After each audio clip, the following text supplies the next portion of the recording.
మొన్న మేము హామీ ఇచ్చాం. హామీ ప్రకారం ఇమీడియట్గా ఏం చేశాం, 3,000 రూపాయలు పెంచాం, 4,000 రూపాయలు పెంచాం. 3,000 రూపాయల నుంచి దివ్యాంగులకు 6,000 పెంచాం. కొంతమంది ఇంట్లో నుంచి లేని వాళ్ళకి 15,000 పెంచాం. బెడ్ నుంచి రాలేని వాళ్ళకి 15,000 పెంచాం. అది మానవతా దృక్పథం చేయాలి. నిర్ణయం చేసాం. మళ్ళీ ఉచిత ఇసుక చెప్పాం. ఉచిత ఇసుక ఇస్తాను, ఇచ్చాం.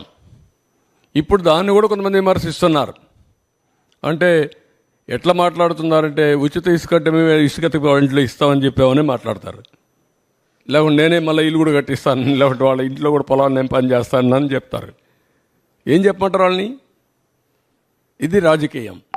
ఆ రాజకీయాలన్నప్పుడు వాళ్ళకి వాళ్ళు చెప్పేది తప్పని చెప్పాలి.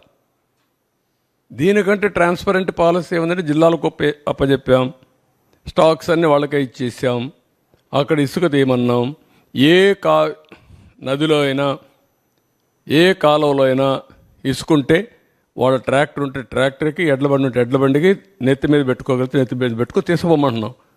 What more you want? మీరు పోయి ఎత్తపోండి, ఈయన కూడా పొమ్మనండి. వాళ్ళ ఊరికి పోయి ఒక ఎడ్ల బండి కట్టుకొని తీసుకుపోమని ఇంటికి. ఎవడొద్దన్నాడు? ఎవరు అడ్డపడతారు? అలాంటి బుద్ధి జ్ఞానం లేకుండా చేసే వాళ్ళని ఏమనాలి? వాళ్ళని మనుషులు అనాలి. ఉంటే వింత పశువులు కూడా ఉండవు, మారిగా ఉంటాయి. ఇవన్నీ ఉంటాయి ఛాలెంజెస్.